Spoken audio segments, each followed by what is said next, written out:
Friends, welcome to our YouTube channel. मैं विवेक मिश्रा आप सभी का हार्दिक स्वागत करता हूं। फ्रेंड्स, इस वीडियो में आज की इस वीडियो में हम आपको नए स्किल के साथ शुरुआत करेंगे, यानी इंग्लिश कम्युनिकेशन स्किल। जी हाँ फ्रेंड्स, इस चैनल पे आपको कम्युनिकेशन स्किल यानी स्किल से रिलेटेड बहुत सारे इंपॉर्टेंट वीडियोज़ मिलेंगे। तो फ्रेंड्स, वीडियो को लास्ट तक देखिएगा, स्किप ना करेगा।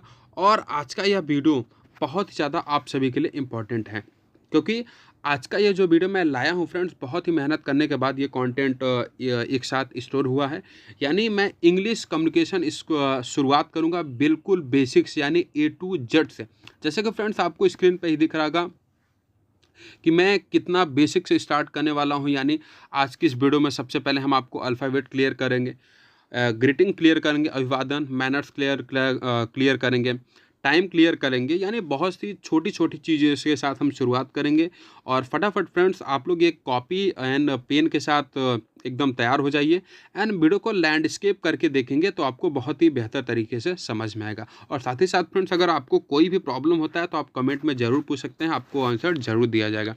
फ्रेंड्स, आप सबके लिए यह इससे अच्छा सुनहरा मौका आप कुछ नहीं होगा, क्योंकि यूट्यूब पे पहली बार ऐसा कंटेंट मिल रहा है जहाँ पे हम ABCD से इंग्लिश सीखने की शुरुआत करने वाले हैं। तो फ्रेंड्स, बिना डिले किए आइए वीडियो को स्टार्ट करते हैं। बिफोर वी स्टार्ट यानी शुरुआत, यानी हम शुरुआत करने से पहले before we start concept chapter we would like to let you know about a few basic English knowledge.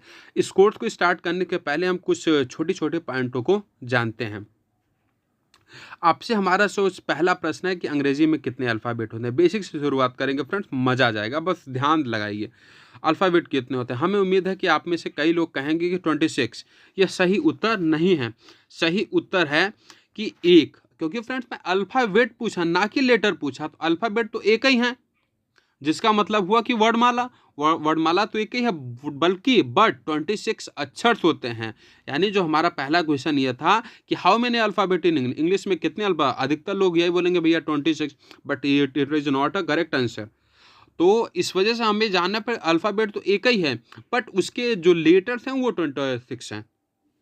तो सब कुछ इस वीडियो में हम आपको शुरुआत करने वाले हैं। तो भी हम सीखने वाले हैं इस वीडियो में।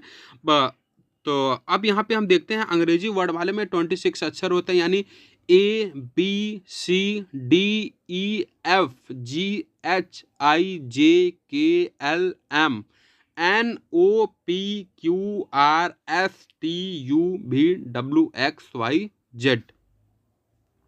तो यहाँ पे आप देख सकते हैं कि इंग्लिश 26 यहाँ पे लेटर्स लिखे गए हैं और उनके यहाँ पे प्रोनाउंसिएशन भी कितने बेहतर तरीके से हुए। तो अगला पॉइंट यहाँ पे दिया है अंग्रेजी वर्डमाला में। अंग्रेजी वर्डमाला में 26 वर्डों के दो प्रकार बांटा गया है, यानी वावेल एंड कॉन्सोनेंट।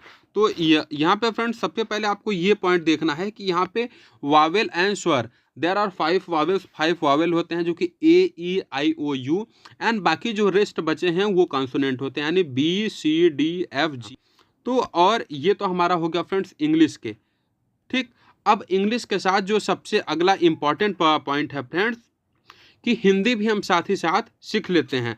फ्रेंड्स, हम कभी कभी क्या होता है कि इंग्लिश में जान के 26 होता है, बट हिंदी हम नहीं जाने तो वो भी हमारा आधा ज्ञान नहीं किसी काम का। तो इस वजह से यहाँ पे आपको ये भी जानना जरूरी है कि हिंदी वर्डमाला में कुल 46 वर्ड होते हैं। There are 46 letter in Hindi alphabet. अब कौन कौन से, सबसे पहले आपको यहाँ पे ये जानना है कि स्वर हम पहले पढ़ लेते हैं। तो स्वर आपको पता है अ आ इ ई उ ऊ ए आए ओ औ अ हाँ। तो फ्रेंड्स, यहाँ से आप समझ सकते हैं शुरुआत कितनी बेसिक से हुई है। अब फ्रेंड्स, आप फटाफट वीडियो को लाइक करिए और अपने फ्रेंड के पास शेयर करिए, क्योंकि इससे ज़्यादा अच्छा सुनहरा मौका और आपको इंग्लिश सीखने का नहीं मिल पाएगा। तो यहाँ पे फ्रेंड्स आप सभी के लिए ये पॉइंट है कि आप लोग इसका स्पेलिंग भी रिमेंबर करते चले। जिनको याद है उनके लिए बेहतर है, वो कमेंट करके बता सकते हैं, एंड जिनके लिए नहीं याद है वो भी यहाँ पे राइट डाउन कर सकते हैं। तो यहाँ पे हम अब ये स्टार्ट करते हैं व्यंजन कॉन्सोनेंट से। तो यहाँ पे क ख ग घ अंग च छ ज झ ञ ट ठ ड ढ अड़ एंड त थ द ध न प फ ब भ म य र ल व श स ह छ त्र ज्ञ। यानी हम साथ ही साथ हिंदी भी कवर करेंगे, ताकि एक पॉइंट बेसिक का कहीं भी न छूटा जाए। तो हम सब कुछ इस वीडियो में क्लियर करेंगे। अगला हम आपको आई होप आपको यहाँ तक आपको समझ में आ गया होगा। तो हम बढ़ते हैं आगे की ओर। अब यहाँ पे फ्रेंड्स जो एक और इम्पॉर्टेंट पॉइंट है कि यहाँ पे जो हमारा ये अंग्रेजी वर्डमाला में 26 वर्ड को दो प्रकार लिखा जाता है। अपर केस में कैपिटल लेटर यानी जैसा कि आप देख रहे हैं बड़ा लेटर जिसको हम कहते हैं, लोअर केस यानी स्मॉल लेटर्स हम जिन्हें कहते हैं। अब फ्रेंड्स ये चीज़ मैं आपको इस वजह से जानकारी मिलेंगी। तो अब यहाँ पे हम आपको अब आगे बढ़ते हैं। अंग्रेजी के स्वर और व्यंजन के साथ साथ हिंदी के स्वर व व्यंजन की भी जानकारी होना ही बेहद ज़रूरी है। जब हम आपको आर्टिकल चैप्टर पढ़ाएंगे तो बिना हिंदी के स्वर या व्यंजन जाने आप कहीं भी सही आर्टिकल का प्रयोग नहीं कर पाएंगे। द को कहाँ दी बोला जाता है, कहाँ द बोला जाता है, ये सभी हम सीखेंगे कब, जब हमें हिंदी का भी वर्णमाला का जानकारी रहेगा तब। यानी आपको पता, मैं सारा डिटेल इंग्लिश से रिलेटेड यानी इंग्लिश कम्युनिकेशन, इंग्लिश स्पीकिंग सब कुछ हम आपको कवर करने वाला है और साथ ही साथ नए नए स्किल से भी जानकारी हम आपको देंगे। बस वीडियो में बने रहिए और आप सभी लोग सिर्फ सपोर्ट करिए, उसके बाद आपको नॉलेज तो 100% मिलेगा फ्रेंड्स। लेकिन एक चीज़ ध्यान दीजिएगा जो सबसे इम्पॉर्टेंट है कि English practice makes a man perfect, यानी प्रैक्टिस तो आपको करना ही पड़ेगा। आप लोग प्रैक्टिस करिए। बाकी इस चैनल के माध्यम से जितना भी सपोर्ट रहेगा मैं आप सबको ज़रूर दूंगा। तो अगला हम बढ़ते हैं आगे की तरफ। अब यहाँ पे कुछ ध्यान देने वाली बातें हैं कि यहाँ पे पिछले पेज में मैंने ऊ की स्पेलिंग डबल ओ और ऊ लिखे थे। अगर आप देखेंगे यहाँ पे कुक की जो स्पेलिंग हो रहा है सी डबल ओ के, बस इसका उच्चारण कुक नहीं बल्कि कुक है, यानी बड़ी ऊ नहीं बल्कि छोटी ऊ का प्रयोग हुआ बिंदु। यानी कभी कभी कुछ एक्सेप्शन भी होते हैं, अपवाद भी होते हैं। तो इस प्रकार से कहने का तात्पर्य है कि हम सब कुछ आपको डिटेल बाय डिटेल पढ़ाएंगे, बस आप लोग वीडियो में बने रहिए। अगला हम आपको सबसे जो इम्पोर्टेंट फैक्ट्स मैं यहाँ पे आपको देने वाला हूँ कि ये पॉइंट आप सबके लिए बहुत ज़्यादा इम्पॉर्टेंट है कि लेटर्स किसे कहते हैं, वर्ड किसे कहते हैं, सेंटेंस किसे कहते हैं। तो लेटर्स फ्रॉम अ वर्ड, अक्षरों से मिलकर शब्द बनता है।